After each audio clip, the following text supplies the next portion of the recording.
여러분 연휴 잘 보냈나요?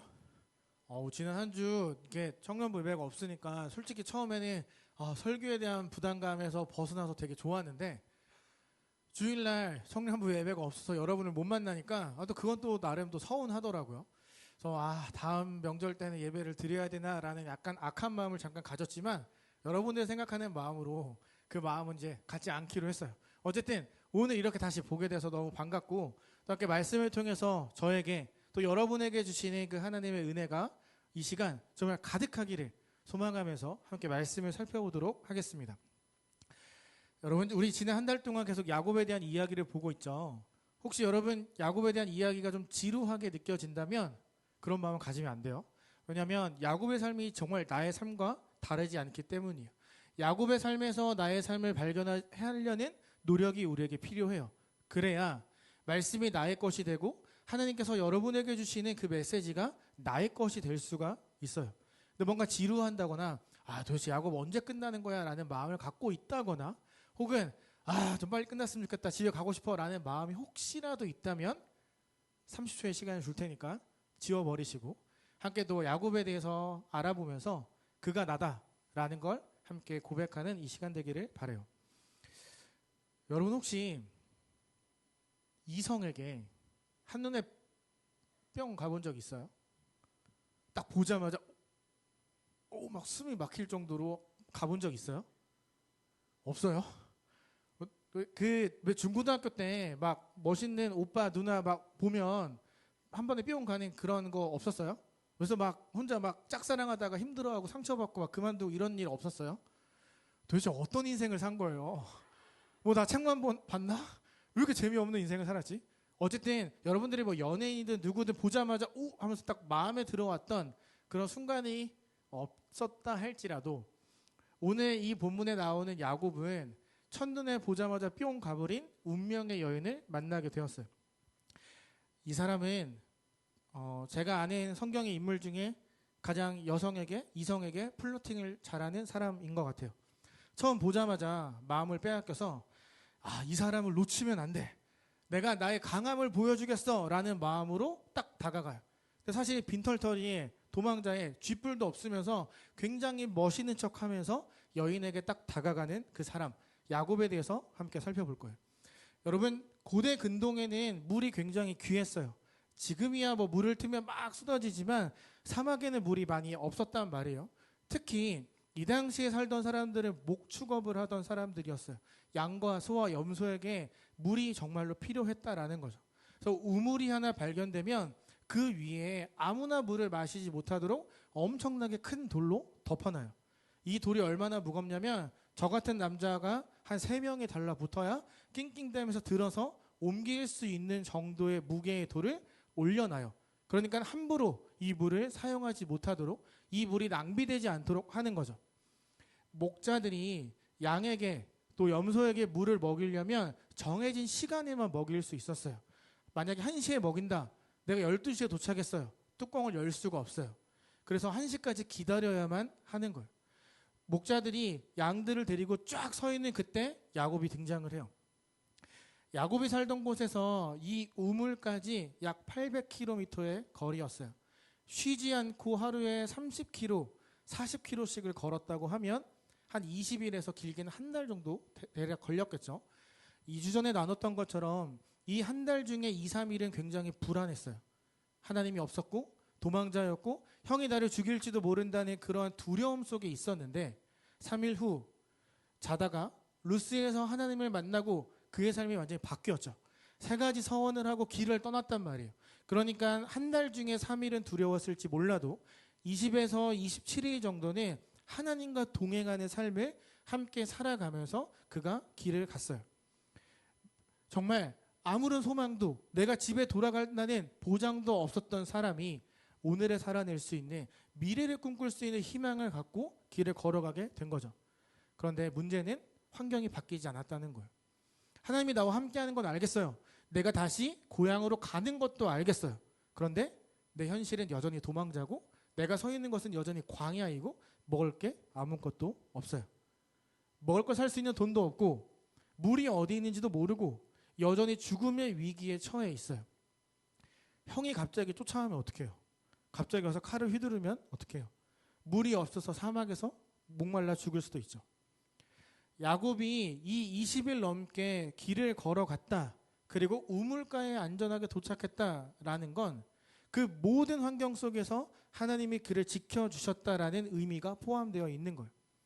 베델에서 하나님이 이렇게 말씀하셨잖아요. 임마누엘, 내가 너와 함께 하겠다. 내가 너를 인도할 거고 이 고향으로 데리고 가겠다. 라는 그 임마누엘의 하나님이 듣기만 했던, 머리에만 있었던 그 하나님의 지식을 20일 동안 그가 피부로 경험하게 된 거죠. 아, 하나님이 동행하시면 내가 비록 광야에 있지만 먹을 게 떨어지지 않는구나.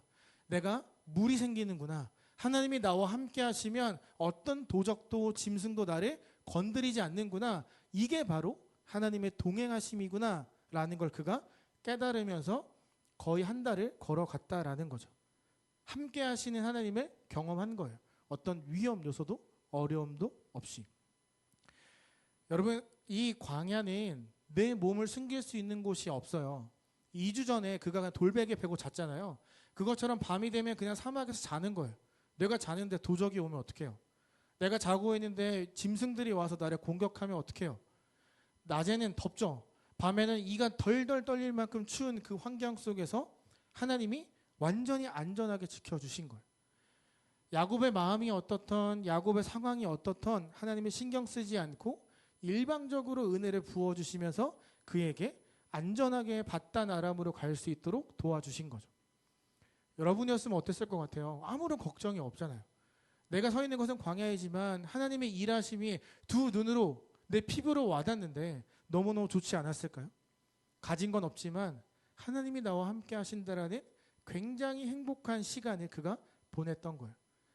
야곱이 했던 첫 번째 서원, 나와 함께 계셔서 내가 가는 이 길 가운데 함께 하셔서 나를 지켜주세요. 그 지켜주심이 약 한 달 동안 있었던 거예요. 기도하자마자 바로 응답해 주신 거죠. 여러분에게 질문을 하나 하고 싶어요. 여러분은 예수님만으로 만족하세요? 예수님만으로 기뻐하세요? 예수님만으로 여러분의 삶이 행복하다고 느끼세요? 예수님만으로 충분한가요? 이런 질문하면 다들 막 혼나는 줄 알고 눈을 막 내리깔더라고요. 혼나는 거 아니에요. 그냥 질문하는 거예요. 여러분에게 예수님이 어떤 존재인지 한번 생각해 보는 거예요.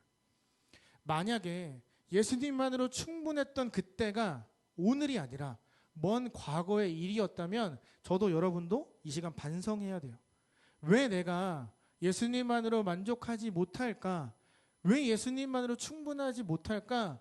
라는 생각을 우리가 반드시 해야만 하는 거예요. 지금 야곱은 25일 정도를 하나님만으로 만족한 삶을 살아내면서 드디어 우물에 도착을 했어요. 삼촌 라반이 어디에 있는지 물어볼 수 있는 장소에 도착을 했어요. 여기서 질문, 이거 마치면 제가 끝나자마자 치킨 쿠폰 보낼게요. 우물에 도착했을 때 야곱의 나이가 몇 살이었을까요? 야곱의 나이가 몇 살이었을까요? 120은 아니에요. 네, 너무 높아졌어요. 80 아니에요. 90 아니에요. 이제 마지막 한 번의 기회를 줄게요. 그거보다 좀 어렸어요. 내가 모르죠? 네. 비슷했어요. 넌 내 커피 쿠폰을 보내줄게. 이때 나이가 70살, 75살 정도가 됐어요. 어떻게 계산할 수 있냐면 요셉을 잃어버렸다가 다시 만났을 때 그의 나이가 130살이었어요. 요셉의 나이 39살 때 야곱이 다시 요셉을 만났는데 요셉이 태어났을 때를 역으로 계산해서 올라가면 70대 초반에서 중반이었을 거라 사람들이 추측을 해요. 봐봐요. 한 70년 동안 자기 고집대로 살았던 사람이 한 달 동안 하나님을 경험하고 우물가에 도착한 거예요. 한 달 동안 경험했던 하나님보다 70년 동안 내 멋대로 살아왔던 내 습관이 다시 드러나기 시작해요. 하나님과 동행했어요. 하나님이 지켜주심을 경험했어요. 그래서 우물가에 딱 갔어요. 여러분 29장 2절을 볼까요? 29장 2절에 보면 본즉이라고 되어 있어요. 야곱이 찾아간 게 아니라 하나님이 그를 우물가로 인도하셨다라는 거죠. 근데 우리 성경에 나와 있지 않은데 이 본즉이 야곱에게만 사용된 게 아니에요. 야곱이 본즉, 라헬이 본즉, 이 두 사람에게 동일하게 사용되고 있어요. 그러니까 라헬이 우연찮게 그 자리에 와서 야곱을 만났다는 게 아니라 하나님은 두 사람을 만날 걸 계획하셨고 두 사람이 그곳에서 서로를 바라보면서 하는 의문을 갖게 하셨다라는 거죠. 이 공동 소유물인 우물에 라헬이 양떼를 데리고 왔어요. 처음 보는 남자가 있는 거예요. 2절, 3절, 8절을 보면 아직 양들이 물을 마실 시간이 되지 않았다고 나와 있거든요. 2, 3, 8절을 볼까요? 양 세 떼가 누워있고 모든 떼가 모이면 그들이 우물 아귀에서 돌을 옮기고 떼가 다 모이고 목자들이 우물 아귀에서 돌을 옮겨야 우리가 양에게 물을 먹이느니라. 거기에 질서가 있다라는 거죠.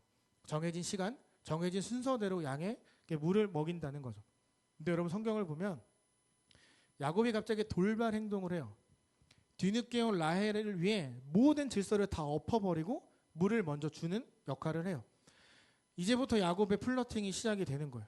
여러분 야곱이 얼마나 힘이 강한 사람이었냐면 저 같은 사람 3명이 간신히 들 만한 우물 뚜껑 앞에 딱 가서 들고 옆으로 치워버렸어요. 힘이 엄청 강한 거죠. 혼자서 남자 셋이서도 들기 어려운 걸 혼자 들어서 팡 던진 거죠. 그리고 모든 사람들을 건너뛰고 라헬의 양들을 데리고 와서 먼저 물을 먹여요. 그리고 굉장히 황당한 장면 아닌가요?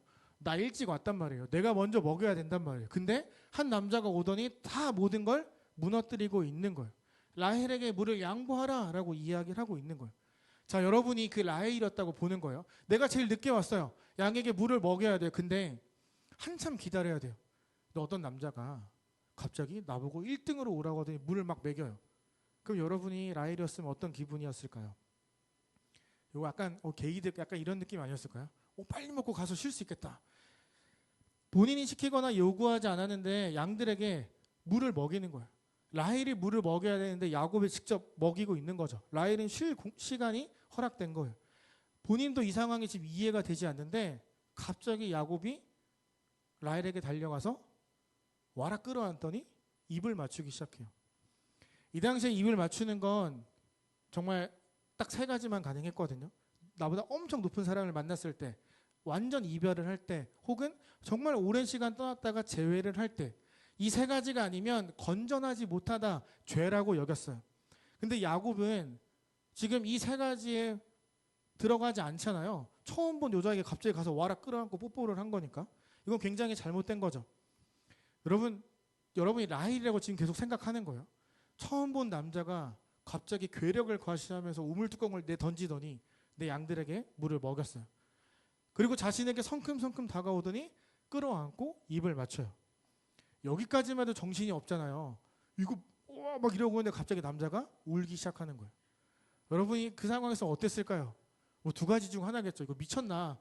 아니 웬 찌질이가 왔어? 이렇게 생각하겠죠. 여러분이 라헬이라면, 그걸 보고 있었던 목동이라면 이 상황을 어떻게 받아들였을까요? 그래서 지금 딱 그 얼굴들이겠죠. 이게 무슨? 약간 이런 거겠죠. 이거 놀라운 건 라헬의 반응이에요. 남자를 밀치면서 너 뭐야? 하면서 뺨을 팍 쳐야 되는데 갑자기 뒤를 돌아서 집으로 달려가요. 그리고 아버지를 데리고 와요. 라반이 야곱을 만날 수 있도록 해주는 거죠. 야곱의 플러팅이 성공한 것처럼 보여요. 원하던 걸 다 이루었어요. 라헬에게 나를 각인시켰고 라반이 와서 나를 찾았어요. 야곱이 찾아가야 되는데 라반이 직접 야곱을 찾아온 거예요. 그리고 라반이 묻죠. 어쩐 일이야? 너 왜 왔어? 야곱은 자신이 겪었던 모든 일을 이야기해요. 그리고 여기서 약점이 잡혀요. 야곱이 플러팅의 대가였다면 라반은 가스라이팅의 대가였거든요. 아, 너 요런 약점을 갖고 있구나. 오케이. 내가 너 잘 이용해 줄게. 너 목동이었다고? 아, 우물뚜껑도 혼자 옮겼어? 아, 힘이 아주 좋구나. 너 이제 딱 걸렸다. 한 달 동안 같이 살다가 한 달이 지나서야 이야기를 해요. 아, 근데 내가 너한테 어떻게 그냥 일을 시키겠냐. 얼마 받고 싶어? 한 달 뒤에야 이야기를 하는 거예요. 야곱이 뭐라고 말을 했겠어요? 500만 원 주세요. 이렇게 얘기를 했겠어요? 말을 못 하는 거죠. 가스라이팅을 하고 막 하고 있는 거예요. 사실 야곱은 막 엄청난 배포가 있는 남자가 아니었어요. 붉은 죽을 써서 형을 속이는 간교함도 있었고 죽인다고 하니까 도망치는 겁이 많은 사람이었죠. 라반이 자신에게 정당한 품삯을 준다는 이야기를 듣고 그냥 믿어버린 거예요. 알아서 주시겠지. 그래서 라반에게 완전 당하기만 해요. 20년 동안. 하나님을 만났고 하나님의 동행하심을 경험했지만 그는 아직 세상을 이길 만한 실력이 없었던 거예요. 그가 만났던 라반은 단순히 사람이 아니라 우리가 영적인 관점으로 성경적 관점으로 보면 라헬은 세상이고 라반은 더 큰 세상이에요. 그가 지금 우물가에 갔던 건 자신의 힘이 아니라 하나님의 힘으로 여기까지 왔어요. 그런데 그가 세상 앞에서 다시 넘어져요. 하나님을 찾지 않는 거예요. 세상이 너무나 매혹적인 라헬의 모습으로 다가오니까 완전 거기에서 무장해제하고 가서 자신의 모든 걸 다 드러내는 거예요. 그래서 세상에 지기만 해요. 하나님 없이 아무것도 할 수 없다는 걸 광야에서 25일 동안 그렇게 경험했으면서 한 달 전에 나는 하나님을 위해 이렇게 살겠습니다 라고 결단하는 모습을 보였음에도 불구하고 매력적인 세상 앞에 믿음을 내던지고 넘어져서 세상만 바라보고 있는 거예요. 라헬을 만나기 직전까지는 그에겐 감사가 넘쳤어요. 임마누엘의 하나님을 고백하고 있었던 거죠. 그런데 아름다운 세상을 보자마자 라헬을 보자마자 긴장을 풀었고 매력적으로 내가 여기서 살아서 내일을 보장해 줄 수 있다라고 말하는 라반을 만나자마자 모든 걸 다 오픈하고 내어준 거예요. 하나님께 감사하는 마음이 그에게 없는 거죠.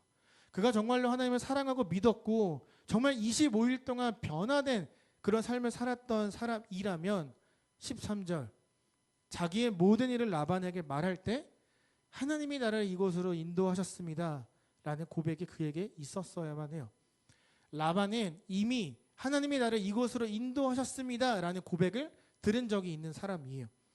바로 이삭의 아버지 아브라함의 종이 라반의 동생 리브가를 데리러 왔을 때 이런 고백을 했거든요. 아브라함이 이제 이삭에게 짝을 찾아줘야겠는데 아무하고나 결혼을 시킬 수가 없는 거예요. 그래서 정말로 하나님의 경외하는 종에게 고향으로 가서 데리고 와라 라고 이야기를 해요. 똑같아요. 아브라함의 종도 광야를 걸어와서 맨 처음에 우물 곁에 섰어요. 야곱도 우물 곁에 섰어요. 그리고 둘이 똑같이 라반을 찾아요. 그런데 하나님의 그 아브라함의 종은 완전 다른 모습을 보여요. 야곱은 서서 너네 라반 아니? 라반이 어디 사니? 라고 먼저 물어봤지만 한 여인을 향해 모든 걸 내던졌지만 아브라함의 종은 그 곁에 서서 눈을 감고 기도했어요. 하나님, 나를 이곳까지 인도해 주셔서 감사합니다. 그리고 하나님이 우리 이삭에게 좋은 짝을 주실 것을 믿습니다. 똑같이 두 사람 눈에 드는 여인을 거기서 만났어요. 근데 아브라함의 종은 바로 가서 들이대지 않았어요. 하지만 야곱은 들이댔죠. 아브라함의 종은 확신했어요. 저 여자가 하나님이 주신 여자다. 하지만 긴 시간 동안 기도하는 마음으로 자리를 지키고 한 번 더 하나님께 묻고 리브가를 찾아가요.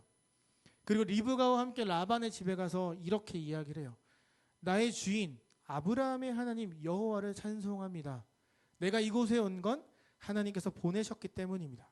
그는 출발부터 끝까지 하나님에 대한 감사를 고백하고 있는 거죠. 똑같은 일을 반복하는 야곱은 그렇게 하지 않았어요. 아브라함의 종보다 더 큰 하나님을 경험하면서 이 자리까지 왔으면서 하나님을 언급하지 않아요. 그가 도착하자마자 한 여자에게 반함, 양떼에게 물을 먹임, 끌어안고 입을 맞추고 울었음, 삼촌 라반에게 만나 내가 당신의 조카입니다 라는 말, 그거 외엔 어떤 것도 하지 않았어요.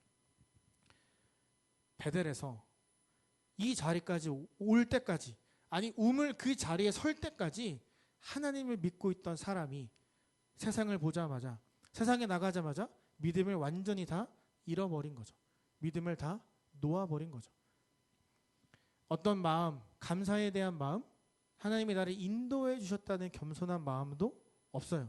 딱 하나, 라헬을 만났다는 것, 세상을 만났다는 것, 나를 더 키워줄 넓은 세상을 만났다는 것, 거기에만 집중하고 있는 거예요. 여러분, 야곱의 이 모습은 미성숙한 신앙인의 모습을 보여주는 거예요. 하나님께서 자신의 뜻에 따라 너에게 큰 민족을 주겠다라고 약속했지만 25일 동안 그걸 보고 피부로 느끼고 왔지만 여전히 그걸 믿지 못해요. 하나님이 동행해 주셔서 자는 동안 도둑도 안 만났고 신발도 헤어지지 않았고 때에 따라 먹을 거, 물 마실 거 계속 쏟아졌는데 하나님의 일하심을 보고 뼛속 깊숙이 체험했는데 하나님을 떠올리지 않는 거예요.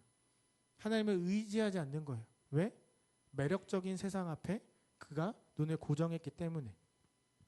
하나님께 감사하지 않는 거죠. 영적인 관점으로 세상을 바라보는 게 아니라 또다시 내 감정과 판단에 따라 선택하고 넘어지고 있는 거예요. 여러분, 라헬을 향한 이 플러팅은 습관적으로 나온 행동이에요. 70대가 될 때까지 자신의 생각과 힘만을 의지하면서 살아왔거든요. 하나님을 만났지만, 경험했지만, 그 은혜가 그에게 있지만 다시 옛습관이 드러나는 거예요.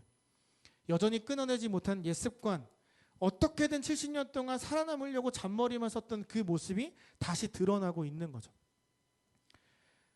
저와 여러분의 신앙의 여정, 신앙의 발걸음은 어떤지 한번 생각해 보았으면 해요. 우리 역시 야곱처럼 하나님을 경험했잖아요. 그리고 그 은혜가 무엇인지 너무나 잘 알고 있잖아요. 그럼 여러분의 그 신앙의 모습은 야곱과 다른가요? 야곱과 같은가요? 한번 생각해 보기를 바라요. 어쩌면 저도 여러분도 야곱처럼 옛 습관, 나에게 더 익숙한 것들에 붙잡고 살아가고 있었을 때가 더 많았을지 몰라요.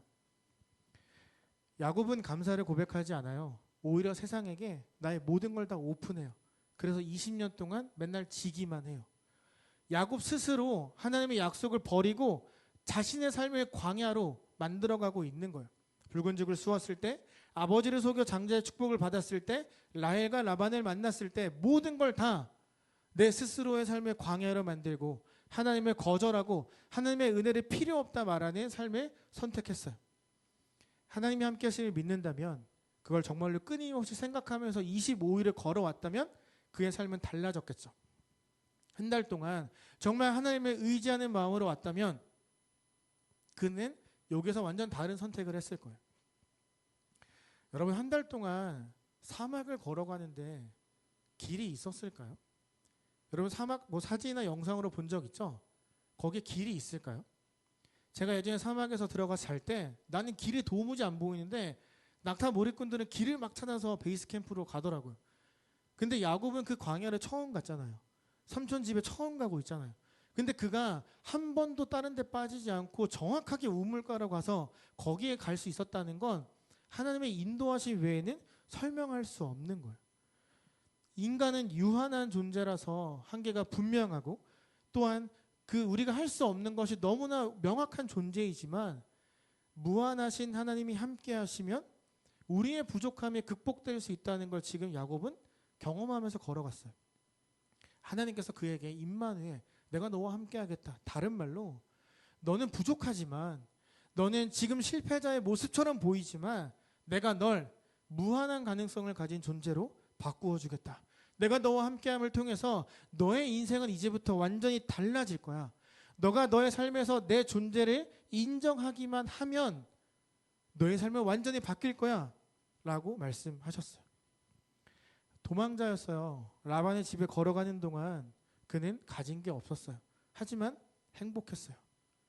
그 마음이 계속 있었다면 라반 밑에서 돈을 받지 못하고 노예처럼 일을 했다 할지라도 그는 기뻐했을 거예요. 왜? 하나님만으로 충분하다라는 그 고백이 매일매일 나왔을 테니까. 무한한 하나님이 그와 함께 하겠다 하셨어요. 그리고 그 무한한 하나님이 저와 여러분의 인생을 책임져 주겠다고 또 똑같이 말씀하셨어요. 여러분들이 정말로 하나님을 믿고 내가 정말 그렇게 살아가기를 소망한다면 내가 지금 걸어가고 있는 이 길이 올바른지 확인할 수 있는 좋은 방법이 하나 있어요. 내가 진짜 그리스도인인지를 기가 막히게 진단해 줄 수 있는 방법이 하나 있어요. 그건 내 삶에 감사가 있었는지를 돌아보는 것이에요. 내 삶에 감사가 있었다면 내 삶에 일하시는 하나님을 신뢰합니다. 감사가 없었다면 하나님만으로 난 충분하지 않아요 라고 말하는 것과 같거든요. 제가 정말 얼마 전에 말도 안 되게 에어팟 프로 2가 갑자기 생겼어요. 원래 에어팟 2를 쓰고 있었는데 한 오른쪽이 충전이 잘 안 되고 맥북이랑 연결하면 자꾸 막 기기음이 들려가지고 이거 어떻게 해야 되나 엄청 고민을 하고 있었어요. 그러던 중에 한 청년이 저에게 에어팟 프로 2를 갑자기 선물로 줬어요.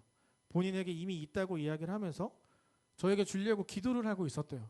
근데 제가 아무 생각 없이 말을 했는데 듣고 응답이라 생각하고 저에게 줬다는 거죠. 너무 비싸잖아요.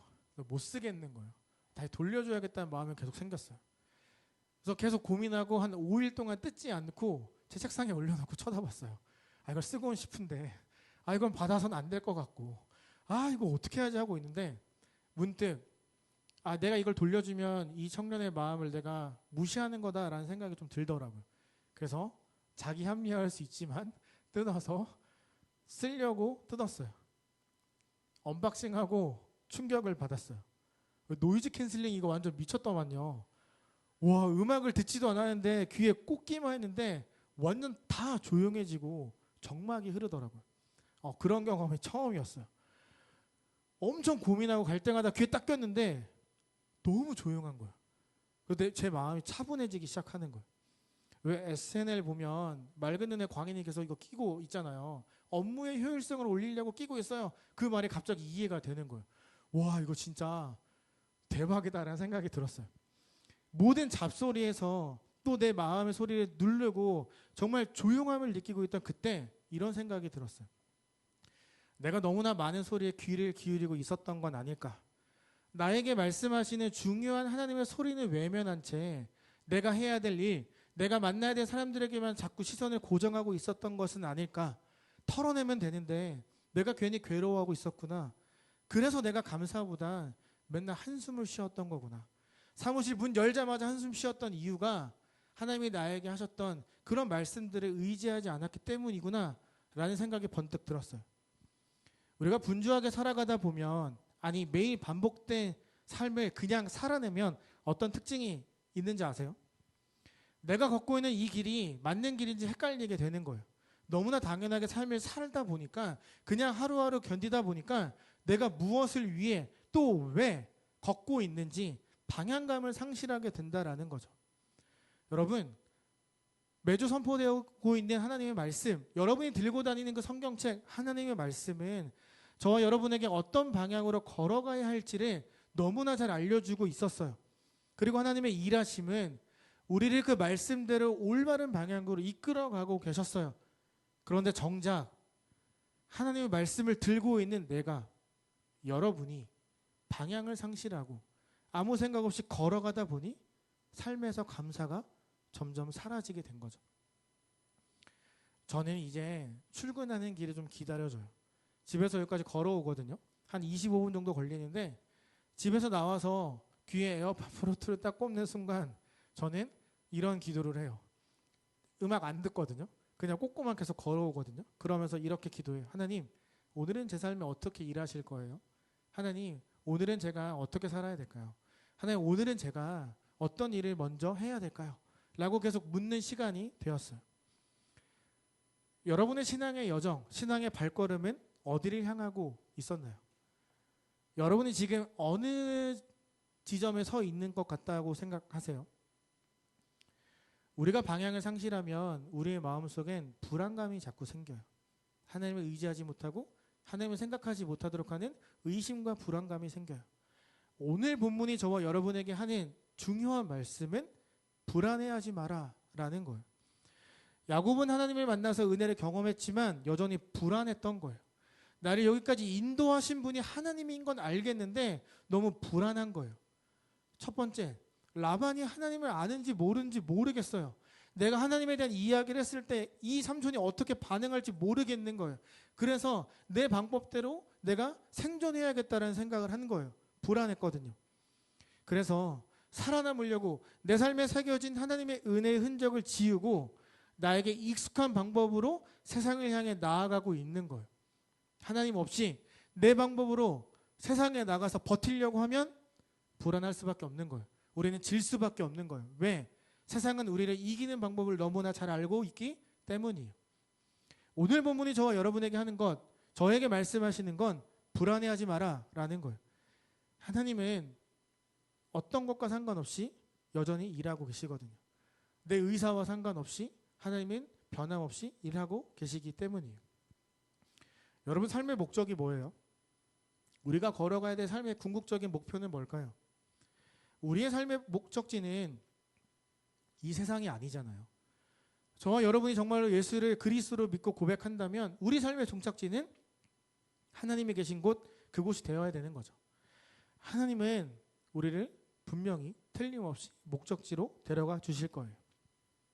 그렇기 때문에 세상 앞에 서서 불안해하지 마라. 세상 앞에 서서 너의 믿음을 내던지지 마라 라고 말씀하시는 거예요. 내가 걷고 있는 이 방향이 정말 옳은 방향인지를 확인하려면 저와 여러분은 이번 주부터 감사를 계속해서 고백해야 돼요. 감사는 내 삶에 일하고 계시는 하나님을 믿습니다.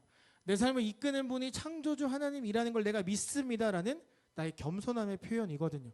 여러분, 사람이 먼저 죄를 지었던 이유, 겸손함이 사라졌기 때문이에요. 하나님과 똑같아지려는 교만함이 들어온 순간 선악을 알게 한 나무 열매를 먹었고 죄가 들어오게 된 거예요. 우리가 겸손해야 되는 이유는 겸손해야, 감사를 고백해야 하나님의 일하심을 내가 뚜렷이 볼 수 있기 때문이에요. 감사를 회복하려면 우리가 해야 되는 게 있어요. 첫 번째, 말씀을 읽고 오늘을 사는 것이에요. 큐티하는 게 제일 좋아요.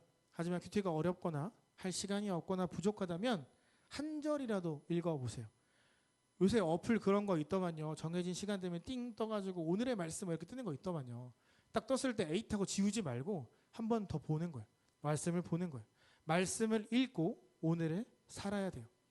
왜냐하면 미래는 순종하는 오늘이 차곡차곡 쌓여서 만들어내는 결과이기 때문이에요. 감사가 바로 차곡차곡 쌓여서 나를 하나님 앞으로 인도하는 놀라운 열매의 결과를 도출해 줄 거예요. 내 마음대로 안 된다고 힘들어하거나 절망하지 마세요. 스스로 내 존재 가치를 깎아내리지 마세요. 우리는 하나님의 자녀예요.